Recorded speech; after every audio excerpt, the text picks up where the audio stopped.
everybody, this is Thomas Nash, Hey, this is Gigabit Gaming.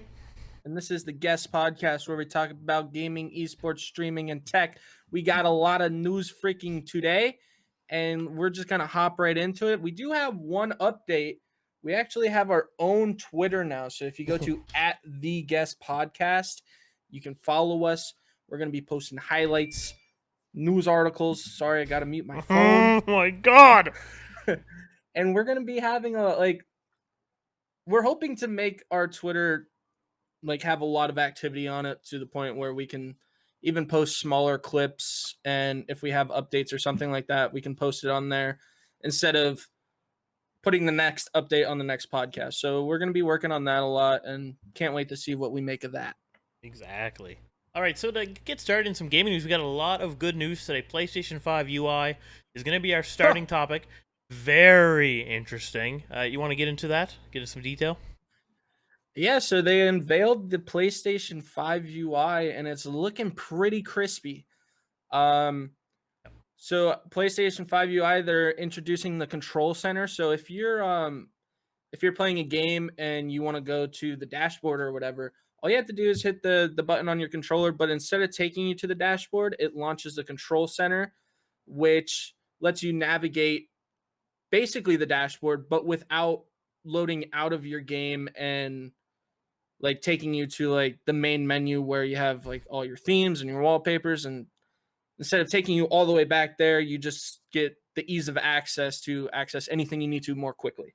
Yeah, it is incredibly fast in the video that they've showcased. It's about 12 minutes, but they showcase playing Little Big Planet. It looks really quick, and they showcase off picture-in-picture, quickly joining a party, chat, all kinds of neat things. And, a couple of good features that I think are good in premise, but might not be that useful. Like, for example, they showed off in Little Big Planet how if you're stuck, you can use the dashboard in order to give you a video tutorial, and it'll show you what you're supposed to do. I think that's good in more games that are targeted more for kids, because imagine if you were, let's say, 7 years old, exactly. and you were playing Little Big Planet. It might be a little hard to get some of the parts and understand where you got to go, but I think it's a good feature overall. I just don't know how useful it'll be for the majority of people, but it's there. It's nice. I like that. They got a couple other really good features too if you want to get into them. Yeah, so keeping on track with the game help there, I think that definitely has its pros and cons.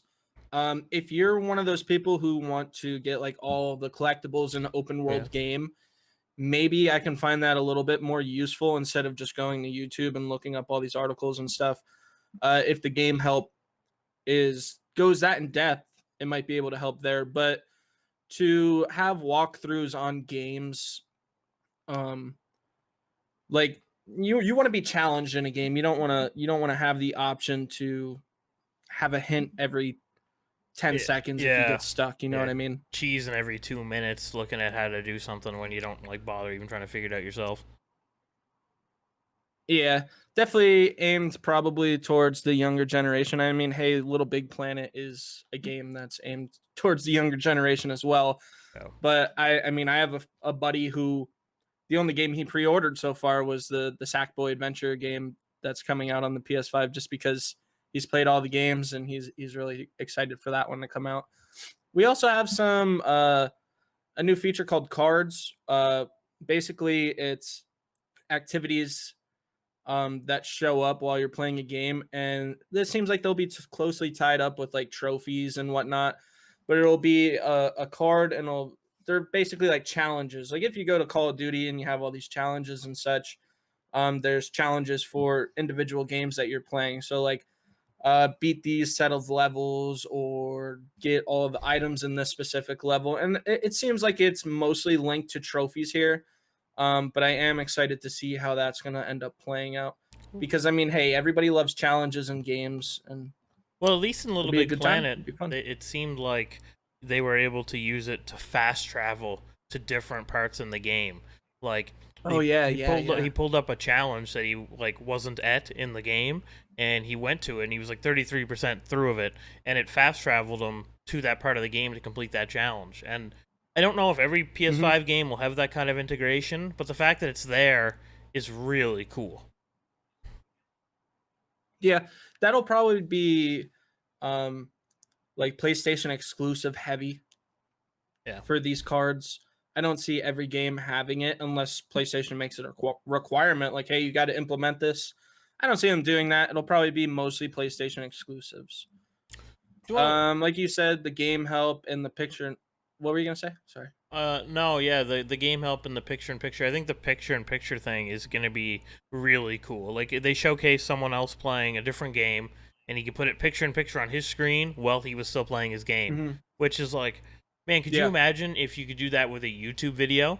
That would be sweet. Can you imagine running through like a game of COD or Yeah. whatever, and you're just chilling, playing free for all or TDM or whatever, and you got some YouTube vid playing on the side from like some content creator? That would be so cool. Like I'd love that. Even if you have like I don't know if they're going to implement Twitch or streaming platforms onto it, even YouTube gaming. By the way, Gigabit has been trying out YouTube gaming lately. Yeah, But if you can get the picture in picture and like on the top right, I got like a streamer up there that I'm watching and playing, like that's awesome. yeah, Especially if you only have one monitor. it really does kind of bring you more into that PC gaming space where a lot of PC gamers, game on main monitor or something going on the other monitor. Most console players Mm-hmm. probably only hook up to one setup at a time, right? Like one 4K TV, for example. So you don't really have something you can quickly switch to while you're playing. But if you could do it in picture, oh, phenomenal. Absolutely. It's definitely an exciting feature and can't wait to test it. Day one. Well, 100%. I don't know. I Well, whenever they am give it to you. getting the PlayStation 5 shipped to me, so it's whenever, whether it gets fallen off the truck or not, I don't know. But Do you wanna list off hopefully these? we'll get that. You want to list off these Xbox Series S and X games? They're going to be confirmed optimized for the launch day. Yeah, so Xbox came out with a article basically stating which titles are going to be upgraded and optimized for the Series S and X. And there's a lot of games in here. So Assassin's Creed Valhalla, I think that comes out when the Series X comes out, if I'm not mistaken, November 10th. So it's going to be ready. Smart delivery as well. So if you have it for Xbox One, you can instantly pop it over to Series X. And there's other games like Borderlands, a couple smaller games. And then we have like Dirt 5, Forza Horizon 4, Gears 5, Gears Tactics, Fortnite. um, yeah, Fortnite, NBA. But there are some big titles on there like Yakuza, like a Dragon, and Sea of Thieves. Even these games are all going to be completely optimized and ready for day one of the Series X. You Is mentioned there any other games in there that you no. noticed that Well, I you haven't really said? mentioned NBA 2K21, and we don't have it in our notes, but I just remembered it whenever you had put it. Whenever you mentioned it, they're doing Mhm. in-game advertisements now during load screens on NBA Oh yeah, 2K21. I did see that, and they even made a statement I think today or yesterday saying like, "We understand you guys don't like this. We're sorry. We'll be basically um going back on this." And I don't know if they're gonna get rid of it fully, but How much a lot of money people are angry about that. do they already make off microtransactions alone and now to the point where like at least in the NHL games they have actual advertisements on Mhm. like on the boards, so like NBA can just do Exactly. a similar thing. Like why do I have to, if I'm watching ads while I play my game? That's gone way too far. Like I already hate it in mobile games. It's beyond the realm to me in a console game. Like I would never put up with that. I just stopped playing. And you're playing $60 or you're paying $60 or more. I think that might be one of the games that goes up to 70 for the new consoles.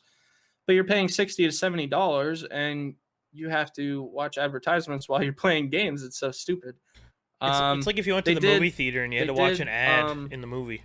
Like, oh, yeah. I mean, you got to watch them all in the beginning, but at least I got to watch them like halfway through, Yeah, exactly, exactly. Um but they did mention that they screwed up and they're going to be fixing this. So hopefully they hop on that before more people get upset. Yeah. Okay, well, we have Call of Duty here. It's time to talk about the new COD. Everyone's excited for that for sure. Cold War beta. You've played it. I haven't. Oh What do you yeah. think? Give me some thoughts on it. How are you thinking? So I actually posted a Twitter uh, a tweet yesterday before I went to bed, and I'm just like, apparently an unpopular opinion, but I really enjoy the Call of Duty Black Ops Cold War beta, and I'm extremely excited for this game to come out.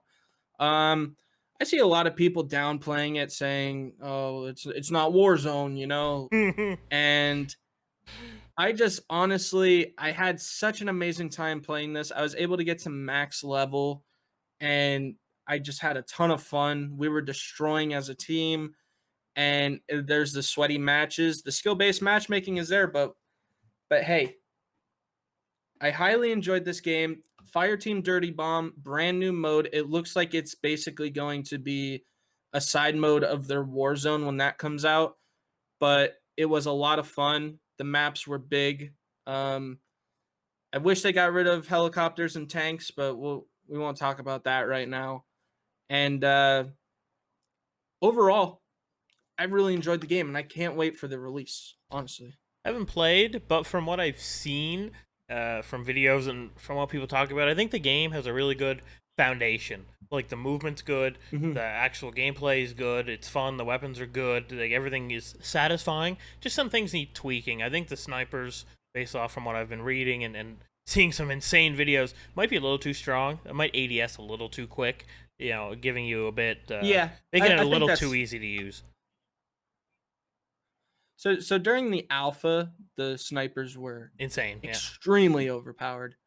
During the beta, they were overpowered still, but they definitely improved on them. And I feel like they can kick them down a little bit more, and they'll be where they need to be. But I enjoyed the sniping a lot. Like they made the sniping extremely fun. I mean, you're not getting one shot kills if you shoot them in the stomach or the legs, but chest up is usually a one shot kill. And for the alpha, they had like stomach shots for one shot kills. And if you can make sniping in a game fun to the point where it's not like a problem, keep it. And as of right now, I feel like they can be toned down a tiny bit more and they'll be perfect where they are. I think it's a fine tune where you have some games that are so emphasized on snipers that are long range only, like Battlefield, for example, where they make it really satisfying to sit 500 meters away and try and tap people. But in COD, Oh maps yeah. are just too tiny. Like, you just can't do that.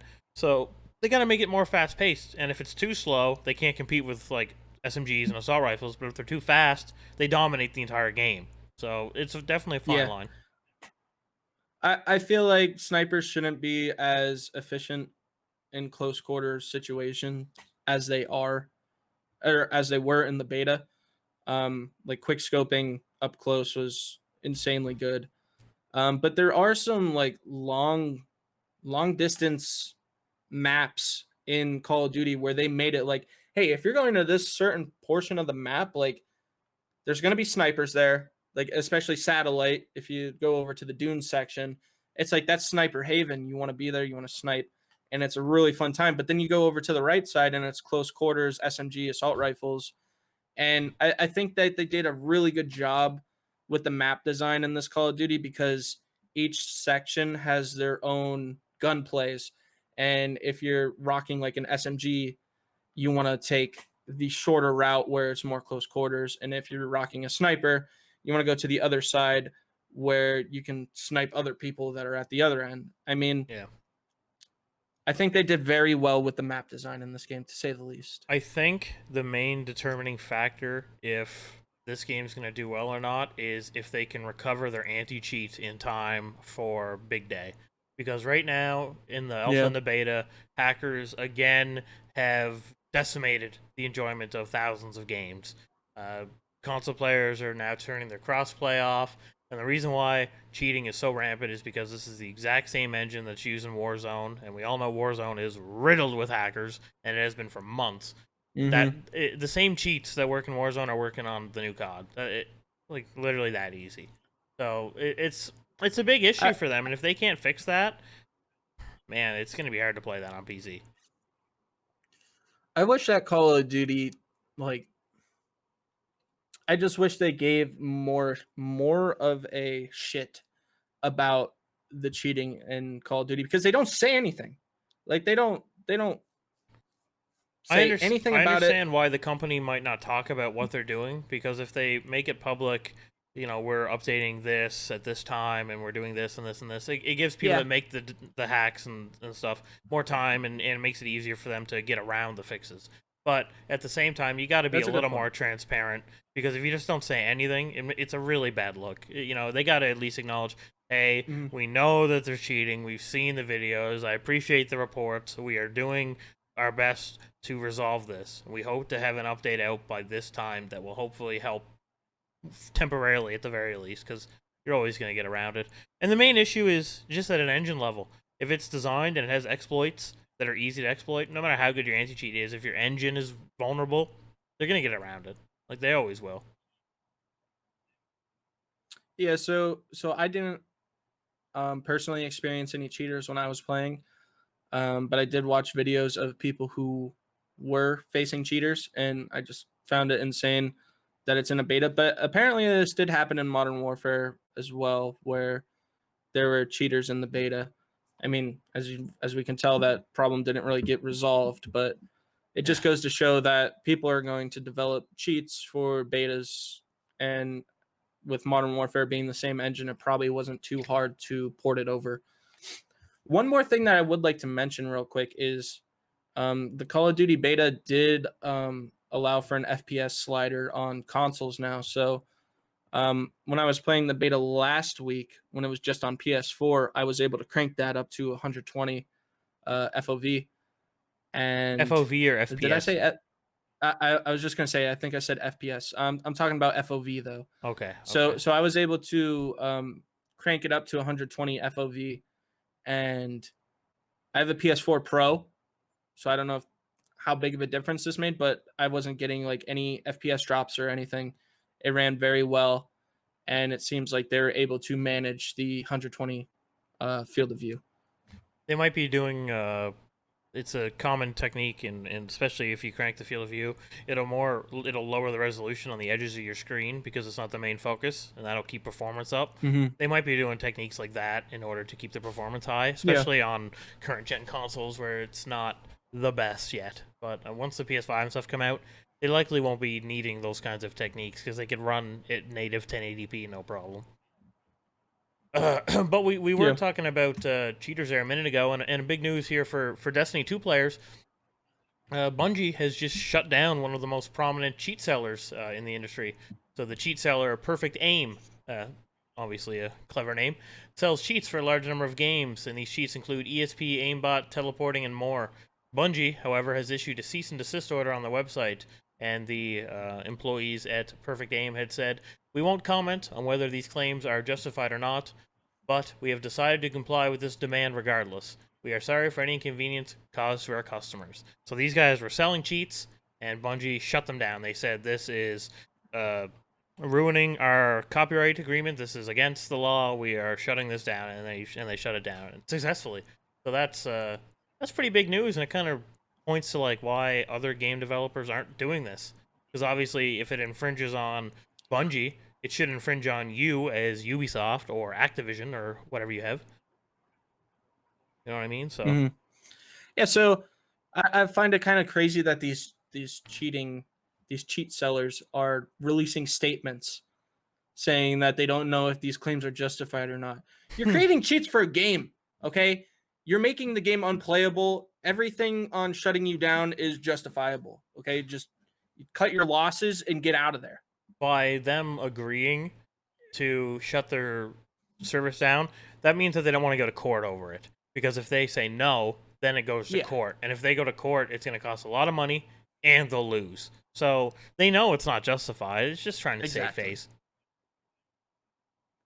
Yeah. I It's just think it's ridiculous that these cheating websites are getting shut down and they're making a big stink out of it. Like, dude, you're making the game worse.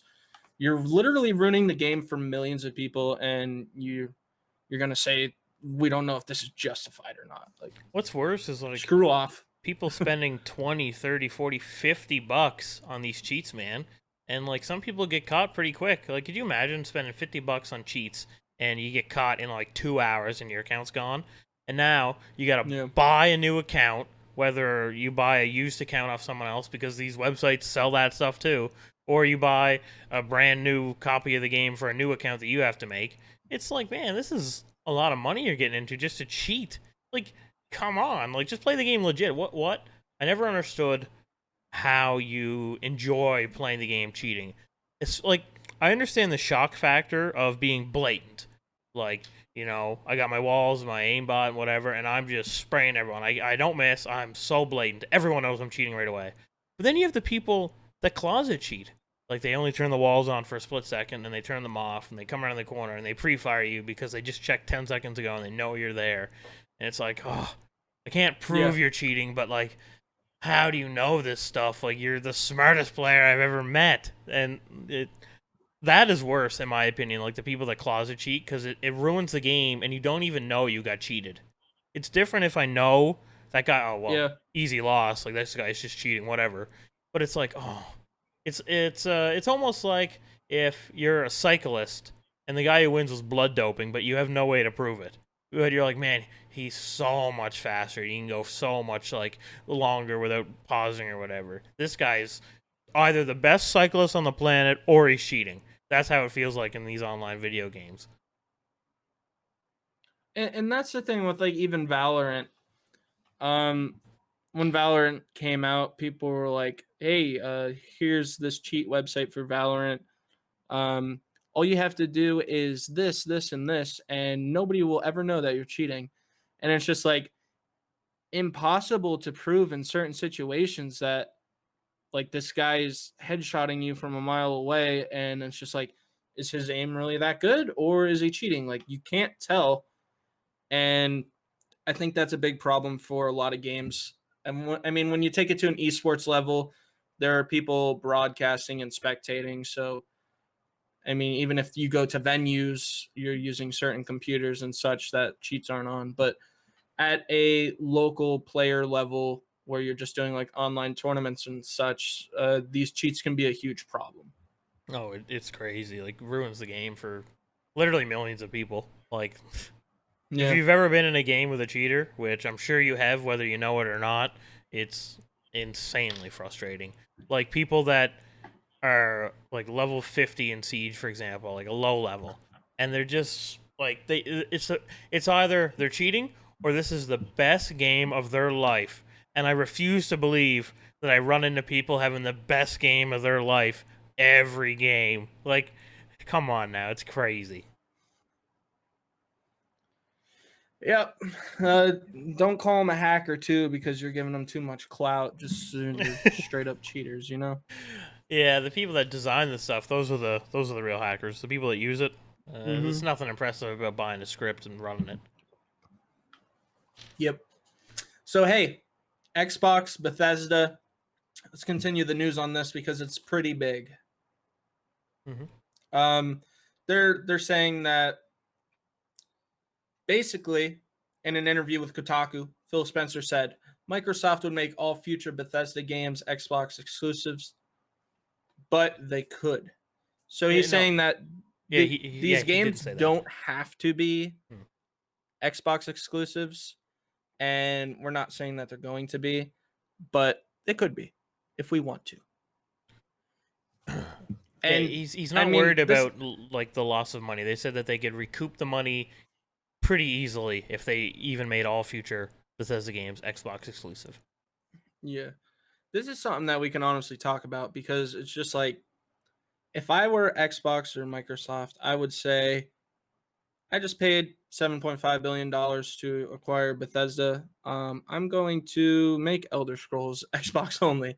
And I have a lot of friends who are like, I mean, I think even you were saying like, they're not going to make Elder Scrolls Xbox only. And in my opinion, it's just, why wouldn't they? You know what I'm saying? They do still have to honor prior deals made with Sony. Yeah.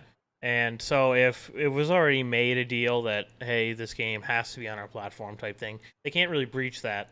So maybe for the next 2 years, 3 years, maybe we might not see any exclusives on Xbox for Bethesda titles. But after that, it's possible. But Phil Spencer also said that he wants as many gamers to be able to play Bethesda games as possible. They don't seem like they want to make them exclusive. They just emphasize that, well, we could definitely still make the money back even if we didn't. Even if we did make all these games exclusive. So, and there was a good point that I read in that article on PC Gamer that talked about this, where they said that it might not be the thing of exclusivity, like it might be on both consoles, but it might be $60 on PlayStation, but it might be on Game Pass on Xbox. And if they start doing stuff like that, and you're starting weighing your options, like, oh man, there's these 3 or 4 Bethesda games I want to get into, and I can pay $10, $15, whatever Game Pass is going to cost in a couple of years. It'd probably be higher than it is now. And you're like, man, like, instead of $60 for this game, $60 for this, $60 for this, I can just pay $20 a month or $10 or whatever, and I can get them all right now. And if they start doing that, that is going to make them look really competitive. So I do know that Ghostwire and Deathloop are 2 Bethesda games that will be coming to all systems. That was announced prior to Xbox buying Bethesda. So those 2 games, definitely all platforms. Moving forward after that, we're just going to have to wait and see. I'm one of those people who think that Xbox should have some exclusivity to these games, especially with the $7.5 billion purchase. But I seem to be in the minority here, where a lot of people are still thinking that these games are going to be flopping over to other consoles and systems as well. I think Microsoft is walking a fine line here of making themselves look like the bad guys by trying to create a monopoly. If Microsoft buys X game developer and another one and another one, and now let's say they have 5 more in 5 years. Let's say they buy one a year. That is starting to make them look, and especially if they're making them exclusive only, really like they're trying to make a monopoly, and that's a bad look for a company. Buying Bethesda was already a huge risk for them, not only in reputation but financially as well. If they were to turn down positive reputation on the brand because they were too focused on making everything Xbox only, I think it's a really bad look from the consumer's perspective. It's like, oh yeah, you guys bought this company, and now I can't play my Bethesda games anymore. Like, holy shit, I bought a PS5, so now I'm punished because Xbox bought Bethesda, and it's like, oh, and then it's like everyone's like, oh, screw Microsoft because they're only making exclusive games, and I hate that. At least Sony makes these, and they've always had this, and they've always done these ones exclusive. They don't buy other companies and then make them exclusive. You know what I mean? It potentially could give them a bad reputation if it's not done properly. I mean, that being said, they do have at least 15 other development studios, such as like Mojang. I mean, that's Minecraft, but Ninja Theory, Obsidian, Playground Games, Rare, Turn 10, Undead Labs. And then they're throwing Bethesda in there as well, which I think Bethesda came with a couple other development studios. I don't think it was just Bethesda. Sony also has 15 developing studios under its name that they own. Yeah. Seems It's like just 15's the sweet spot. Yeah. I mean, hey, this is where they really start duking it out, and we get to see. I mean, we want Xbox and PlayStation to basically battle each other because, I mean, it just means better content for us. Exactly. But hey, I'm not against Bethesda making or Xbox making exclusive games for just Xbox using Bethesda because Xbox doesn't really have any exclusivity as it is right now, and I feel like this can only help them. Yeah. So one more last gaming topic to talk about here is Borderlands 3 is getting another season pass in November. This is going to include more skill trees, a new mode, and more. So first off, they have their designer's cut, which gives each character an extra skill tree. introducing a new mode as well called Arms Race, and more stuff that we'll be hearing about on October 20th, so that's today, when Gearbox starts showing off the DLC on Twitch. So I presume maybe the stream is going on soon, or it already has been, and I just didn't see it yet. But if you're listening to this, you should be able to find that news no problem. And they said that the designer's cut will arrive when the pass launches on November 10th. So I don't really play much Borderlands 3, but it's still a pretty popular game and one of Gearbox's biggest. So yeah, if you're into that, that's some good news for you. Oh yeah. But hey, that's it for the gaming news. Let's hop on to esports, where Riot Games is detailing Valorant's First Strike North America qualifiers format. We all know Valorant. We know Riot Games. They're coming out with the First Strike North America qualifiers. This is going to be a big tournament in North America, and Nerd Street Gamers and Engine Media / UMG Gaming, I'm pretty sure Engine Media just owns UMG Gaming, are both staging these qualifiers. Riot's partnering with NSG after the latter produced a string of successful Valorant tournaments with the Ignition series. Both NSG and Engine Media will host qualification tournaments in order to whittle down the teams to just 8 participants in the inaugural Valorant First Strike tournament. Along with becoming the First Strike champion, teams will also want to qualify to ensure they claim their share of the $100,000 prize pool. So this is kind of big news. Yeah, fill me in a little. Valorant esports scene, it's quite big, or is it small? Valorant esports scene is definitely big. As of right now, there's just community ran tournaments, but Riot Games is finally getting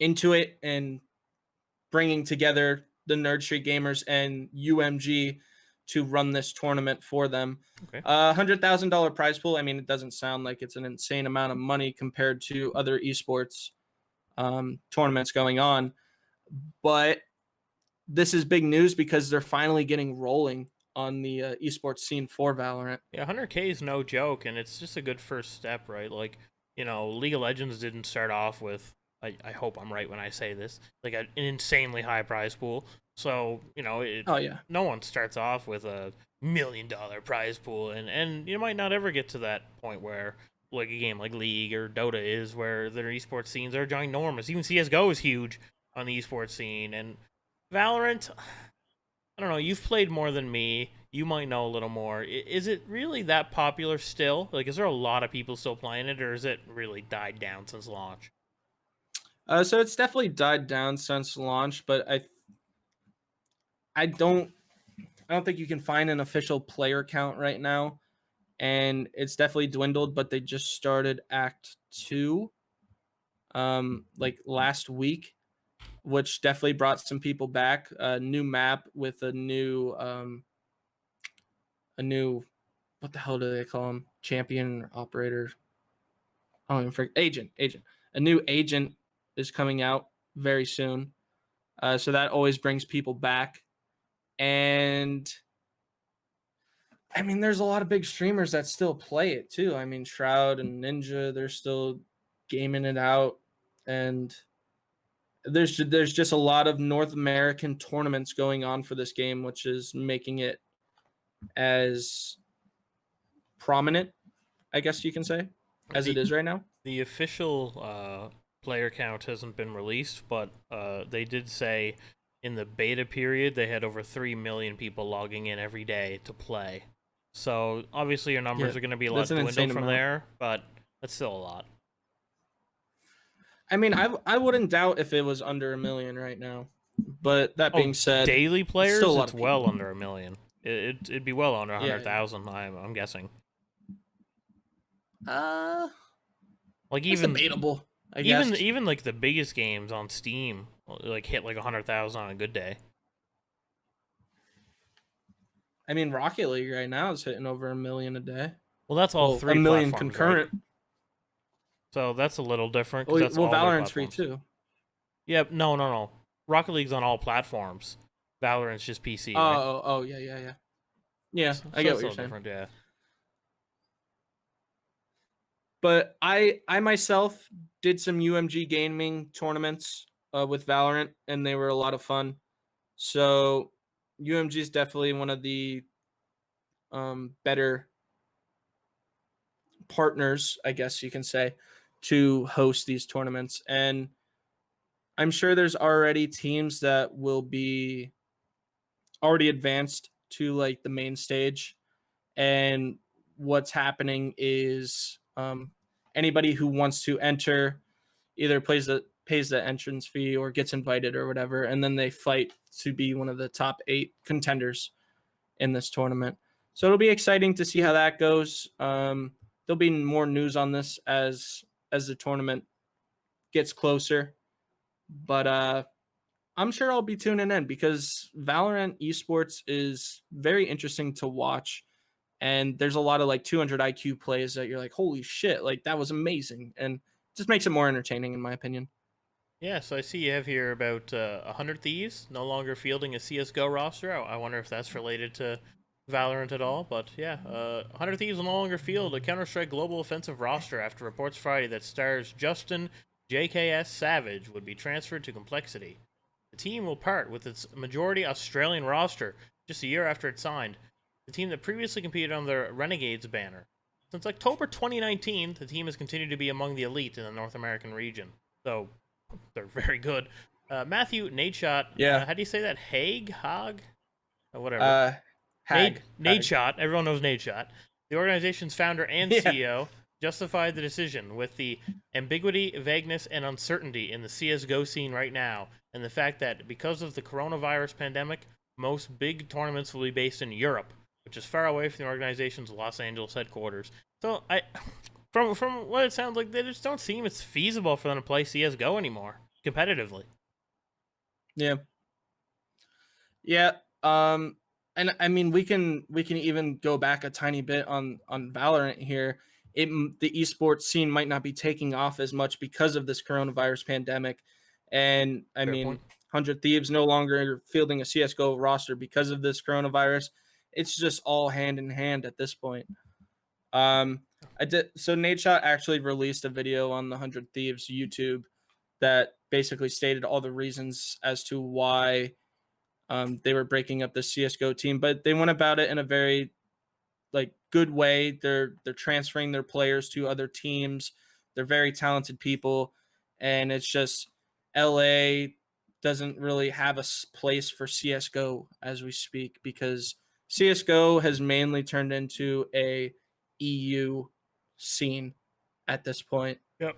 You can't like you can't go on Twitter and find a CS:GO tournament for NA easily, at least, and get a team up and running and compete unless it's like ESEA type things or Face It. But having any community or major tournaments that are based in the NA is just not happening right now. Yeah, and to be honest, like Face It and stuff like that, it's just not that practical. And there's no huge prize pools or anything like that for those tournaments. Mm-hmm. Yeah, I completely understand why they would back out, and it sucks. I'm a huge 100 Thieves fan, but it's definitely the right move for them. Yeah, so I think that's all the esports news that we have for tonight. But we can get into some streaming news now if you want to get us started on this first topic. Yeah, so U.S. politician Alexandria Cortez, AOC, people nickname her, just recruited Pokimane and Hasan for an Among Us Twitch stream, which is actually happening tonight at 9 p.m. Eastern. So if you're going to be listening to this podcast tomorrow, it will have happened yesterday.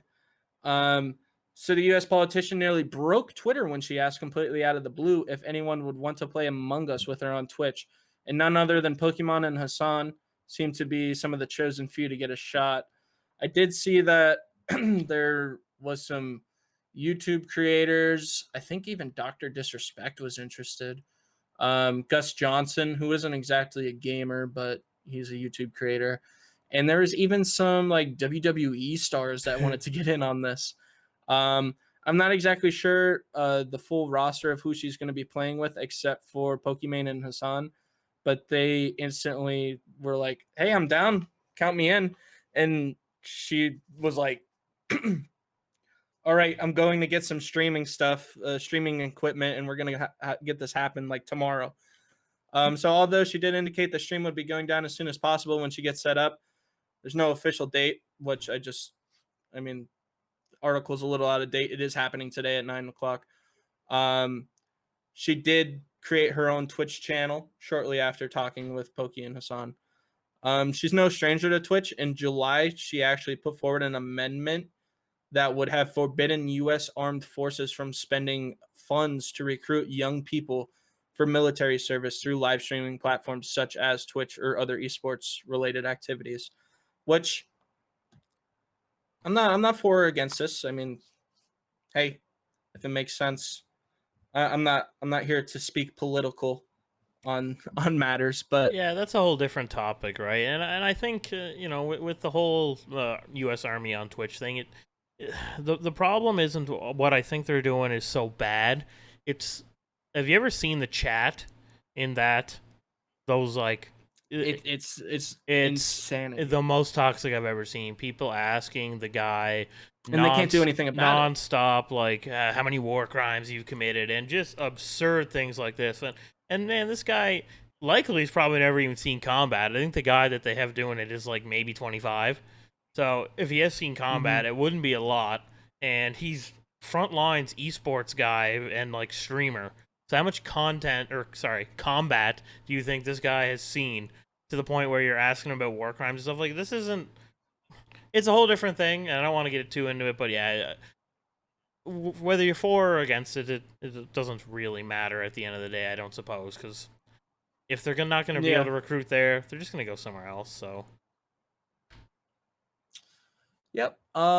This is going to be exciting. I'll probably tune into it just to see how it goes. I mean, this is big news that we got politicians on Twitch, and I don't know exactly what she's going to speak about besides playing Among Us, if she's going to bring politics into the scene or not, but it'll be exciting to see or watch the VODs on. Some kind of publicity stunt, I'm thinking. It's probably the same reason why the other streamers have jumped on so heavily, because it's literally free clout. So kind of an idiot if you don't do it. I mean, hey, Bernie Sanders had a Twitch account. I think even Donald Trump had a Twitch account for a little bit before it got banned, like instantly. He still might be on there, but just get politics out of here. I hate talking about it. Elections in 2 weeks. Vote if you can. Make sure you're registered, and you can make a difference. Yeah. Let's go on to streaming news. Yeah, or no, wait. Oh, yeah, we've been in streaming news. What am I saying? Yes. So further on now, we have a new article here from thegamer.com where I found out about One True King, which is a new organization founded by the Twitch streamers Asmongold, Ms. Kiff, and how do you say this? Isfand? Esfand. Anyways, yes, ESFAND. Esfand. Yes. So, One True King, or OTK as they're calling it, is a new organization aimed at building a network of like-minded content creators. Although there's 5 people total in this organization, and they're all acting as founders, OTK is planning to expand their roster, and they say, and I quote, "We're part of a network of, in my opinion, the most talented and creative streamers on Twitch. And by coming together, we're going to be able to make some of the best content on Twitch, YouTube, and beyond." This organization has already recruited one full esports team. However, they aren't necessarily an esports organization, but rather a network of talented content creators who have a desire to collaborate. The conglomerate has a strong background in World of Warcraft. As many people know, Asmongold is very big in the World of Warcraft scene. But One True King isn't interested in confining their content or members, so you don't have to be a World of Warcraft streamer to necessarily join this organization. I think this is pretty big news where you have popular streamers going into something big and trying to make an even bigger group of, like, it's essentially a really large community. Yeah, when I was reading the notes on this, I was like, oh shit, I didn't even know this was happening. And I mean, I know the streamers, especially Asmongold, Mizkif, and Esfand, but I don't know the other two. The other two are, what are their names here? I'm just Rich Campbell and Tips Out. I'm not too familiar with them either. Yeah. But this is kind of insane news, and I do like these Twitch streamers a lot. They could be hotheads and say whatever they want, but that's what makes them who they are. And I feel like this organization is going to honestly take off in a way. I know that they can easily throw some other streamers in the mix there that would fit their personality. And hey, I'm going to start an organization soon. And it's going to be called One True Tommy Nash. I don't And think if you that want to has a join good Giga, ring just to let it. me know. Mm. One True Nash, maybe? Yeah, they might hit you with copyright, bud. I might get in trouble. I think it's positive. I mean, I enjoy watching Asmongold. I haven't watched too much of the other people, but Asmongold's really funny. I think his streams are very entertaining, and he's pretty down to earth, chill guy. He has some problems and stuff, and I think perhaps his mother is sick, but he's trying to work through these things, and obviously much respect to anyone having to go through issues like that. But yeah, I think this is definitely going to take off. I think it's going to be a big thing. So I'm excited to see what happens there. yeah, so we can wrap up our streaming news there and hop right into the tech news. So we only have a few little bits of tech news here. Nothing too crazy going on. Mostly some GPU, AMD, and Sandworm related things. Sandworm. Yeah, that's pretty good there. So this is a relatively small thing, but I think it's important to mention. So Asus now has a 3090 that is a Gundam design.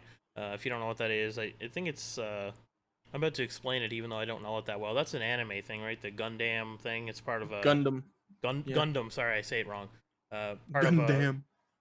Listen, bud. Okay, blame the education system. Anyways, yes, it has. It looks really nice, beautiful design. It's all white. Looks really clean. If you want to does look nice. Yeah.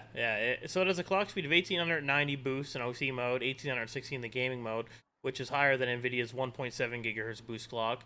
However, the price, $2,540 US. That is a hefty premium. But that's a lot of dollars. if you really want it, it's right there, and it's a high performer, and it's going to do you pretty well. You know, I couldn't imagine paying that much of a premium for something like that. I think it's mostly in the Asian markets, so I think the price might be more set for Asia than when you translate it over into US. It doesn't work nearly as well as they had hoped, but that's okay. 1 second. But yeah, that's it for that one. There's nothing too crazy about that, but I think it's worth mentioning that Asus in particular is making some more exotic designs, maybe you could call it that. But it's good to see this kind of variation in graphics cards, because it's just, and they just get so boring after a while. Like, everyone's just more RGB this and that. But you know, if you have a theme, it looks really cool, and you know, you could build a whole Gundam PC now, and if that was your main centerpiece, that is unreal. Are you buying one? Yeah.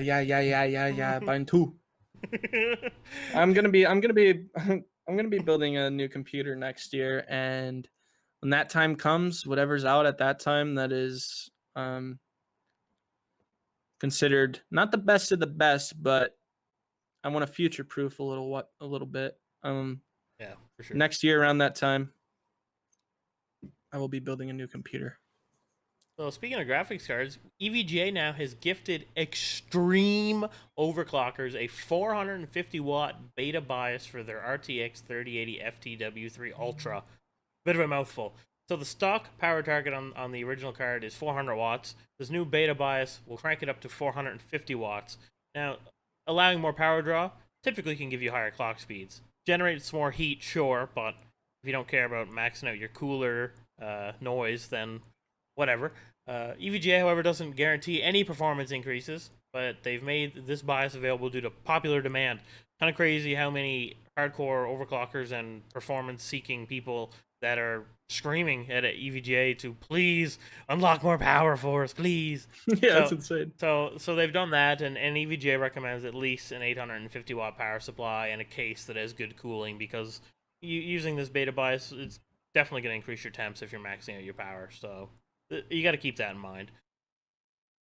I don't even know what my power goes to. If you use, I don't even know what the what is the application use that I Well, I or use that I use for my MSI GPU. Afterburner is for overclock, but you can Yes, use yes, MSI. like GPU Z if you're looking for like pure specs. But you have what 1080? I can't remember. Yeah, I have a 1080, and right now my I don't know. I'm not even. I can't even. Yeah, I think something I don't like even understand what I'm looking at. I think the 1080 is like 250 watt maybe. Like, but don't quote me on that. I might be wrong. But anyways, yeah, swapping over to CPU news, now we have AMD Ryzen 5000 series CPUs may run the best with faster DDR4 4000 megahertz memory kits. The new leaked slide from Slideshow suggests that the new 5000 series CPUs run best using DDR4 4000 megahertz. Current Ryzen CPUs, people target 3200 to 3600 megahertz, and tight timings with cache latency and stuff. It's important, but higher clock speed, definitely important. So yeah, 3200 is the current sweet spot for most people. You know, if you're gonna buy RAM but you're not gonna spend a ton of cash, 3200 is a really good starting point. So it says here that Ryzen 5000 series will also not have increased latency with these higher speed memory kits, which is a feat that's not currently achievable. So right now, if you go higher and higher in your clock speed, normally your latency on the CPU is definitely going to suffer because cache latency is going to increase and such. It appears that the new Ryzen 5000 series is going to handle it a little differently, which hopefully doesn't increase latency nearly as much. High-speed RAM, however, is getting cheaper and cheaper as kits that support over 5,000 megahertz are becoming available. I think G.E.S.T sells a couple of kits that are over 5,000, Holy shit! which is really fast, man. Like you're pushing RAM that's faster than some people's CPUs.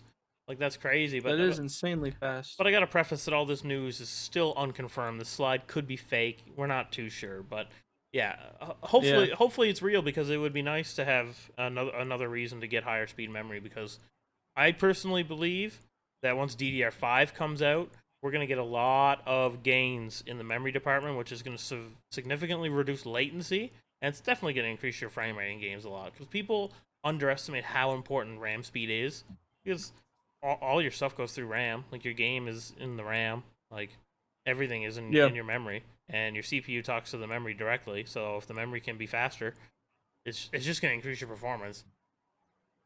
So when you buying a 5,000 megahertz set? Dude, I actually do like that's one of the things when I get a new motherboard that just supports things like that. Like I'm gonna be excited to get a better CPU first off, but then to be able to have RAM that's, I mean, 4,000. I think that's way higher than I can run right now. I think I'm 32, and like that's the max my motherboard supports.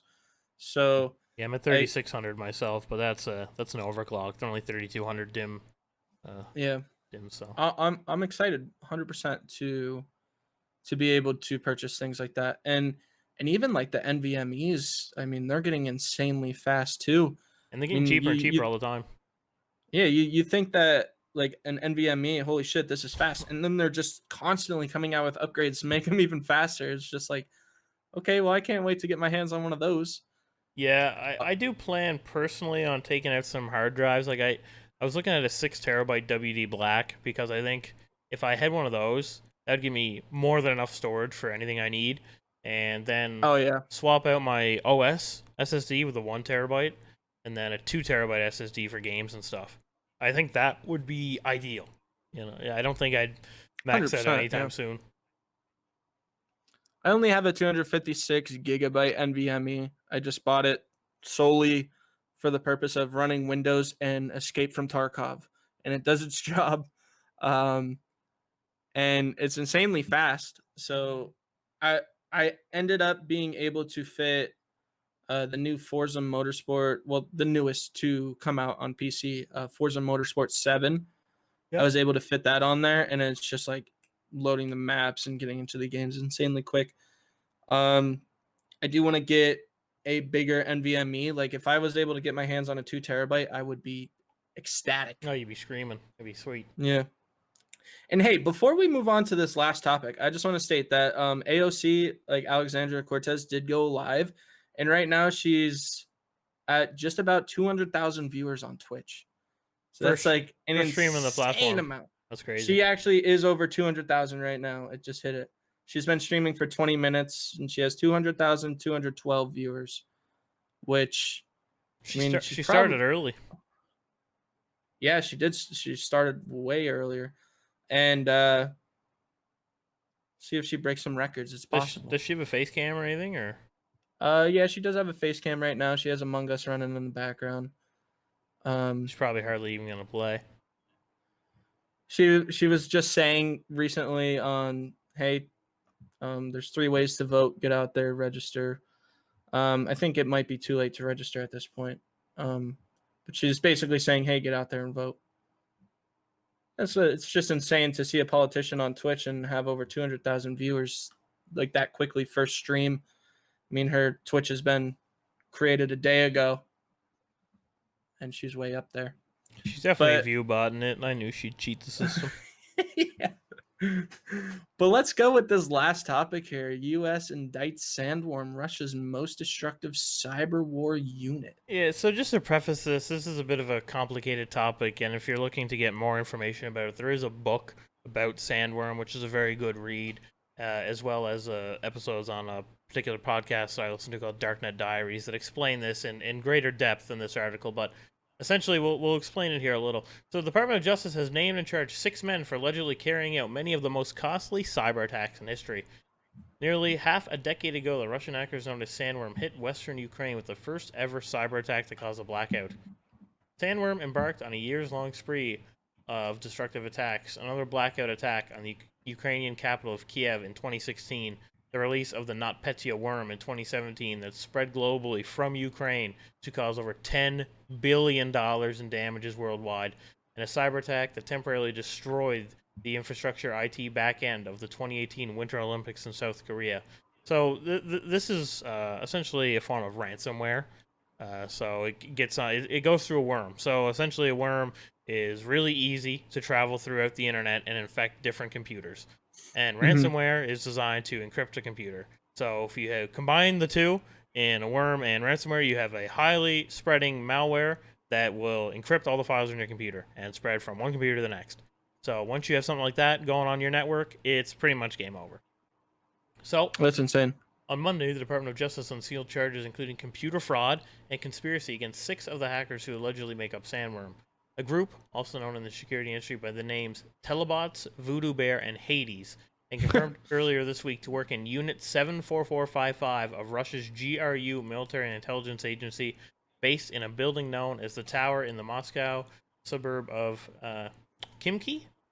Maybe. Anyways, yeah. It's a handful. So this attack happened 5 years ago, and now they're only just officially laying charges on the people that have done it. This isn't so much a big deal that, like we always, everyone at least who followed this knew Russia had involvement. Now U.S. has officially stated that these people are the people that we are confirmed are involved, and we are pressing charges on these people. So now they can no longer ever travel to a country that has U.S. indictment laws, because they will get arrested and be tried in the United States for this. So that is a huge thing, because that limits a lot of your movement in the world. And it's just more of a statement that U.S. is not going to tolerate this. And if you do stuff like this, you will get under legal pressure from us. You know, this isn't something that we can allow. And unfortunately, it took them this long to officially make a statement about who's done it and the charges and whatnot, but it's still positive. It's still in the right direction, but it just takes a really long time. It's definitely an interesting topic, and I'm probably going to look more into this this week, just because I want to learn more about it. I didn't know anything about it until this podcast, but yeah, there was a lot of issues with the NotPetya worm. It hit some hospitals and it almost cost a few people their lives. Fortunately, the majority of hospitals in the world have their critical infrastructure not connected to a network to protect from things like this. You know, like your life support machines not plugged into their router or something. You know what I mean? Because if that critical system went down, someone would die, like for sure. Yeah.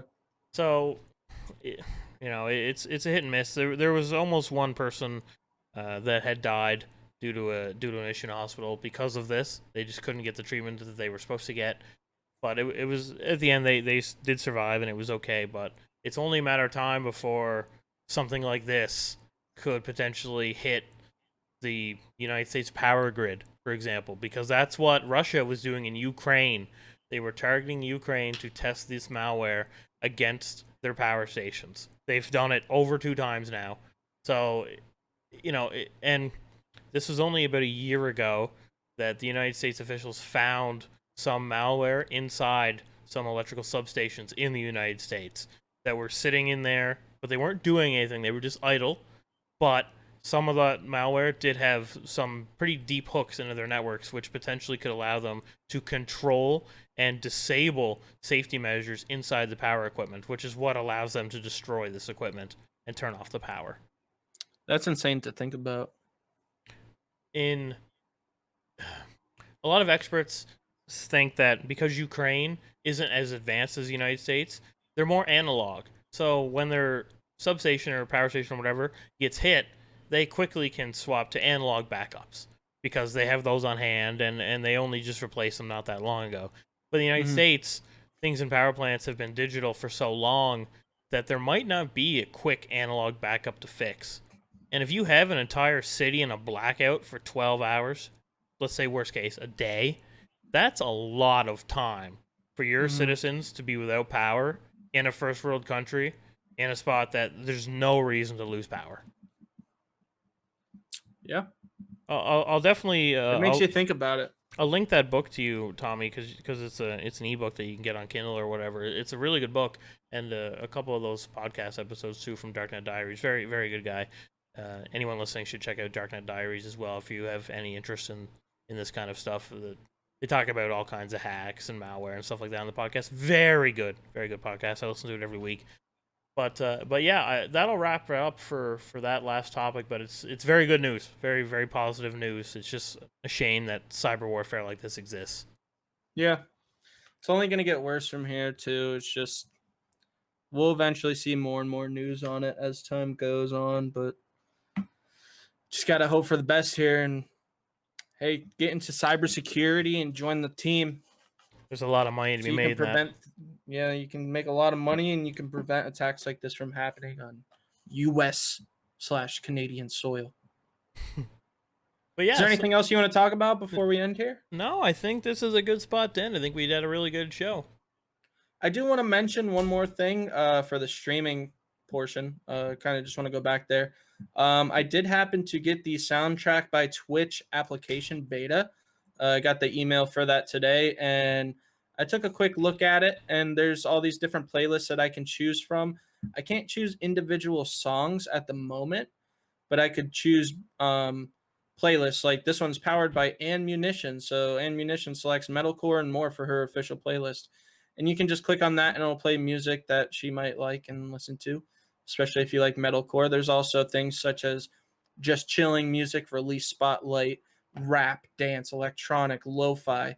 And this integrates directly into your Streamlabs. If you're in the beta, I think you need to have a version of Streamlabs up and running so it can do the integrations on your stream. I switched over to OBS, but it does seem like it will be integrated for OBS by the time it's out of beta, and you'll be able to set this up yourself. So yeah, good news on that front as well. Hell yeah. Especially with all the, another streaming portion, but I don't know if you noticed today, a new wave of DMCA emails kind of popped up.